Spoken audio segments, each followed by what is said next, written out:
The ratings are in for Tuesday's edition of WWE NXT on the CW. Kenny Omega is surprised by his own pyro going off at the climax of his promo on AEW Dynamite last night. MJF and Dustin Rhodes come face-to-face on Dynamite. Ricochet gets a big victory over Swerve Strickland. Jay White and Cope challenge the Death Riders for a big match at AEW Grand Slam Australia.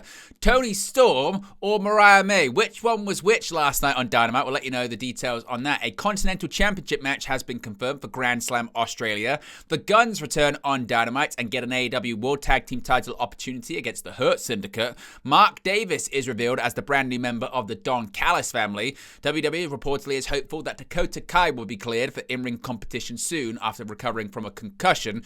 John Cena reportedly does huge merch sales this past weekend at the Royal Rumble. An update on Jade Cargill's recovery from injury. Several matches and segments are confirmed for Saturday's edition or an upcoming edition of AEW Collision. And Jade Chung, the former TNA ring announcer, is confirmed for the Maple Leaf Pro Wrestling broadcast team.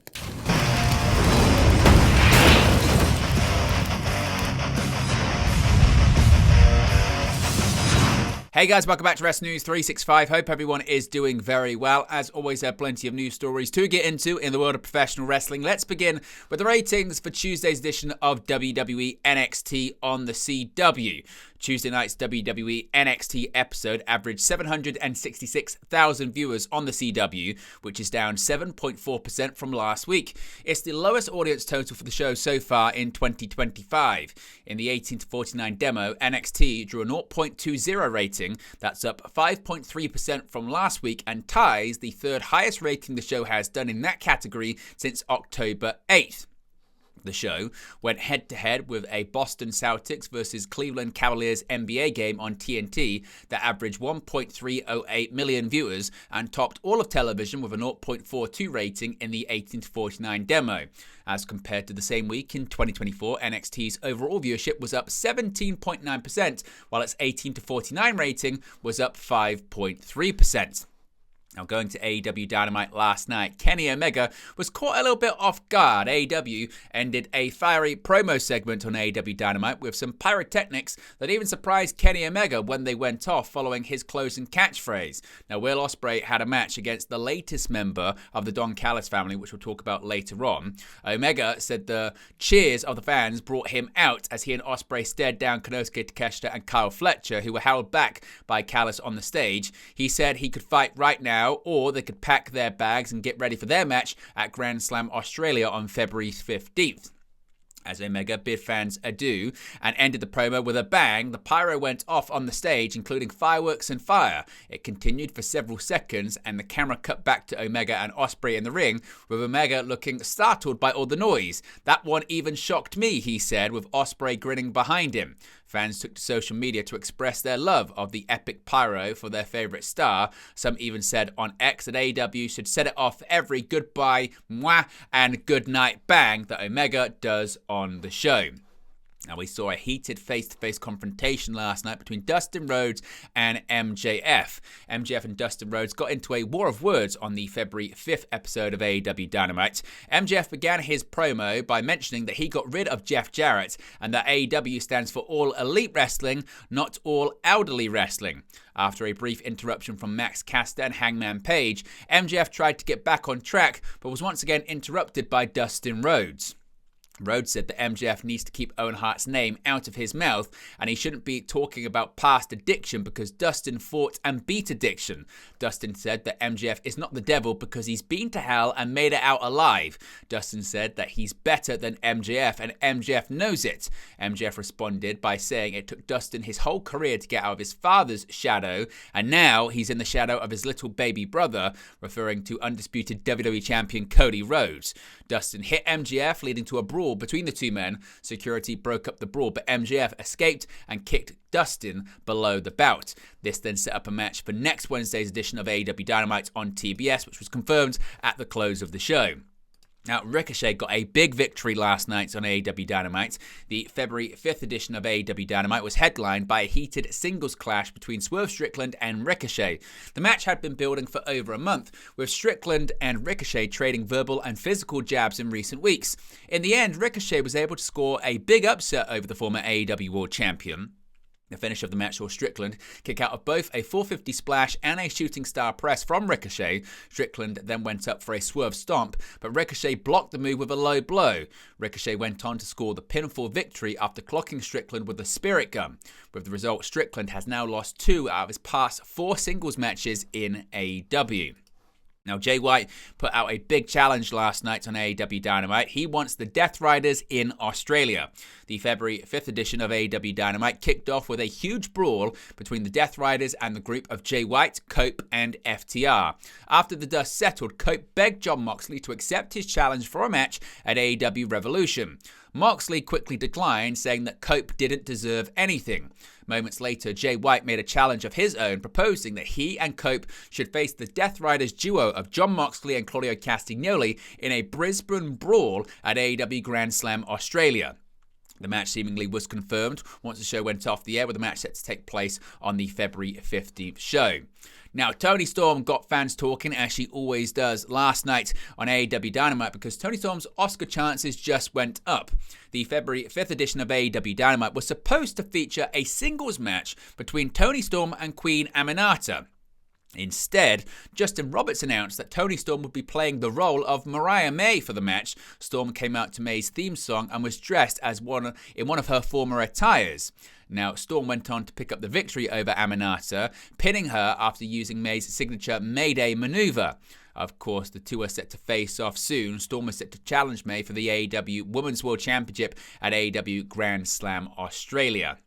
Speaking of which, a Continental Championship match has been confirmed for the upcoming TV special. Kazuchika Okada will defend his AEW Continental Championship against Buddy Matthews at AEW Grand Slam Australia on February 15th. Matthews issued the challenge on the February 1st episode of AEW Collision, and the match was made official on the February 5th episode of AEW Dynamite. Okada seemingly will look to prove that he is not a bitch in Matthews' home country. Now, last night we saw several returns on Dynamite, one being the Guns. They made their return for the first time this year, confronting World Tag Team Champions the Hurt Syndicate during AEW Dynamite.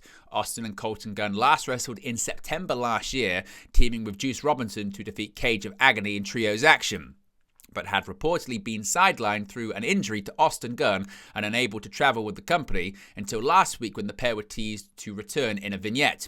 During Dynamite, the Hurt Syndicate emerged to challenge any young and hungry tag team to step up for their tag titles, with the Guns making their return and set up a bout for next week. Speaking for the champs, MVP accepted and said Bobby Lashley and Shelton Benjamin would show them the arse boys they are. Austin Gunn cemented their face turn after they had left, embracing the nickname given to them by Danhausen for the first time before delivering their Guns Up catchphrase. Now, the Guns, of course, are former AEW World Tag Team Champions in their own right, having dethroned the Acclaimed in 2023 for their first title reign.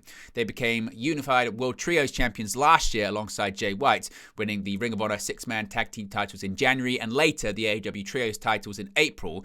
It's yet to be clear whether they'll be returning to the Bullet Club Gold / Bang Bang Gang stable with White and the injured Juice Robinson. Now the Guns have returned. Of course, we'll have to wait and see what happens.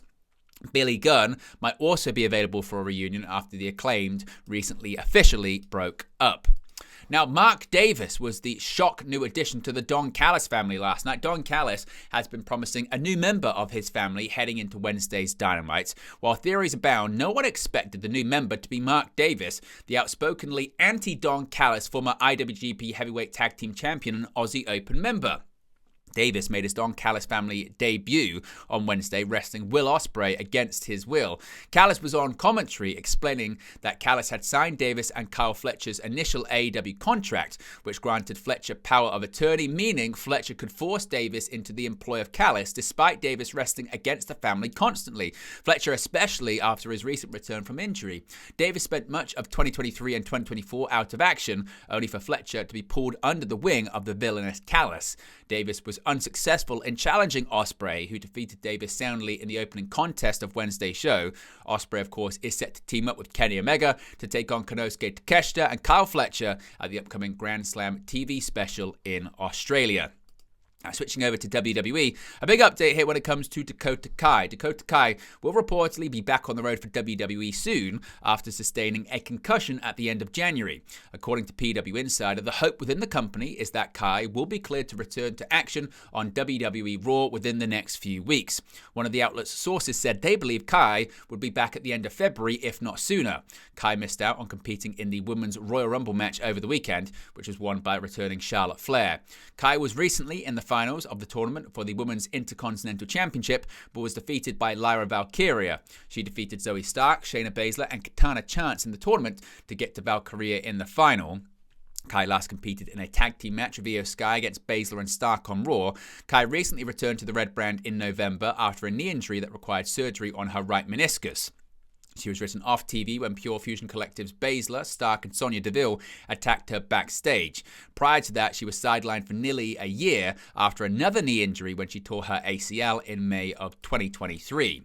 Now, it was a big weekend for John Cena. He didn't win the Royal Rumble, but he did sell a lot of merchandise. Undisputed WWE Champion Cody Rhodes wasn't bested at the Royal Rumble by Kevin Owens in their ladder match, but he was beaten by John Cena when it came to merchandise sales.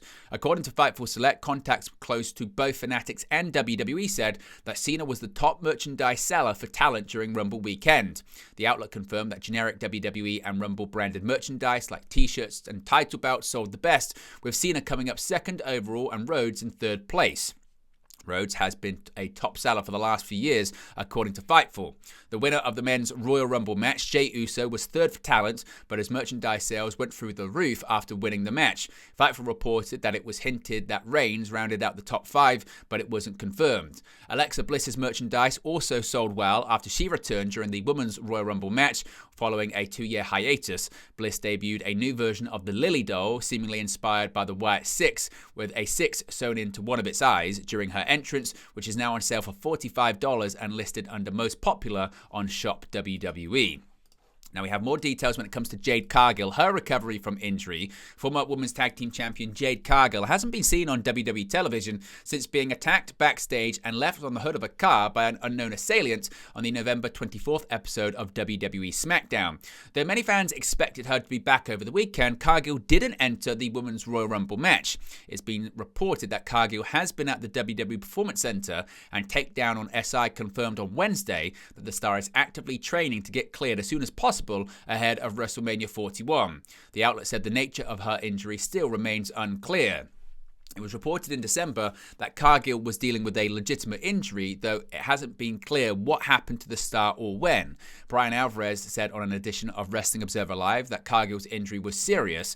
PW Insider also reported in December that high-profile officials in the company said Cargill was working on some non-wrestling related projects while off TV, in addition to vacationing. Now, Cargill's plans for WrestleMania are still unknown, as is a date for her return, as well as the person who attacked her backstage. Following Cargill being written off television, Naomi took her place alongside Bianca Belair as the other half of the Women's Tag Team Champions. Cargill was also written out of the tournament for the Women's United States Championship as a result of the storyline attack. Now, AEW Collision this weekend, several matches and segments have been confirmed. First, Bandito will compete in his first singles match since June 2023, as he will take on Brian Keith. The match was made by Chris Jericho during his New York Minute segment on AEW Dynamite. Furthermore, Harley Cameron will host a live concert just 1 week after picking up her first televised singles victory in All Elite Wrestling. And finally, a bit of an update here when it comes to Maple Leaf Pro Wrestling. Jade Chung's next move has been announced. Maple Leaf Pro Wrestling announced that Jade Chung was joining their broadcast team as they started the road to Northern Rising with MLP Mayhem on March 14th and 15th. MLP confirmed the news on social media. Chung had a run as TNA's ring announcer starting in early 2024. She later announced that she was signing off from her duties with TNA in January. Bishop Dyer, Baron Corbin, PCO, and Kylie Ray, among others, have been announced for MLP Mayhem. More information is available on social media. MLP is set to hold an event at the former Maple Leaf Gardens. But there you go, guys, the latest pro wrestling news for you. Be sure to smash a like on the like button. Be sure to subscribe bottom right hand corner. As always, let me know your thoughts in the comment section below, and I'll speak to you again very, very soon. Hey guys, thank you for watching, listening, streaming, or however you come across this video today. Be sure to click on the video on the right there to watch our next video, or click the bottom there to subscribe, or the bottom right hand corner. Thank you very much, and I'll speak to you again very soon.